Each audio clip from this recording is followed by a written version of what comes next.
राम नाम से मिलती है मुक्ति मुरारी बापू। नमस्कार, सुबह सवेरे रनिंग चैनल में आप सभी का स्वागत है। सुबह सवेरे रनिंग चैनल पे आप सब नए हैं तो लाइक और सब्सक्राइब करना नहीं भूले। समाचार विस्तार से। ख्याति प्राप्त कथावाचक मुरारी बापू ने कहा कि राम नाम से मुक्ति मिलती है। हरि अनंत, हरि कथा अनंता अर्थात राम कथा अनंत है। कहा कि देश में राम राज्य की स्थापना भी हो रही है। मुरारी बापू ने उक्त बातें गिरिडीह के मधुबन में चल रहे 9 दिवसीय रामकथा के दूसरे दिन रविवार को कही। उन्होंने कहा कि अब तक 85 रामकथा का ज्ञान दर्शन प्राप्त हुआ है। बापू ने कहा कि जैन धर्म एक परंपरा है। आदि अनंती परंपरा में भी अहिंसा सबसे बड़ा धर्म माना गया है। भगवान कृष्ण के काल से ही अहिंसा परमो धर्म की व्याख्या है। यूक्रेन रूस युद्ध की शांति के लिए रामकथा वाचन की इच्छा।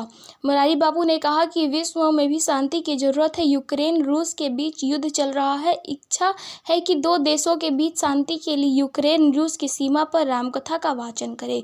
कहा कि देश में राम राज्य की स्थापना हो रही है पर विदेशों में द्वंद्व चल रहा है। विश्व शांति के लिए राम नाम से जोड़ने की जरूरत है। संगीतमय रामकथा में से माहौल हुआ भक्तिमय।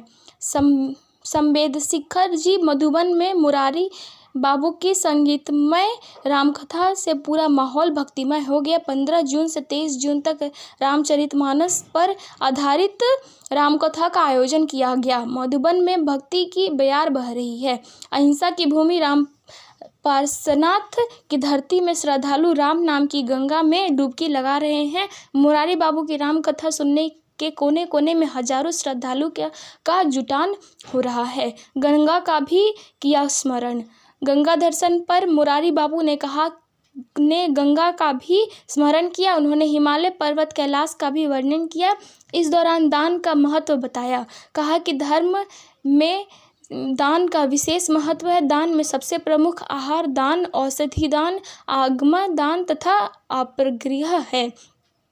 रामकथा को सफल बनाने में गौरव अग्रवाल, पिंकू अग्रवाल, दीपक जिंदल, जिहार गर्ग, मुकेश जलाल, बाके बिहारी शर्मा, साहिल शर्मा, नीलकमल बतरिया, अंकित केडिया, आशीष जालान समेत पार्श्वनाथ रामकथा समिति के सभी लोग भूमिका निभा रहे थे।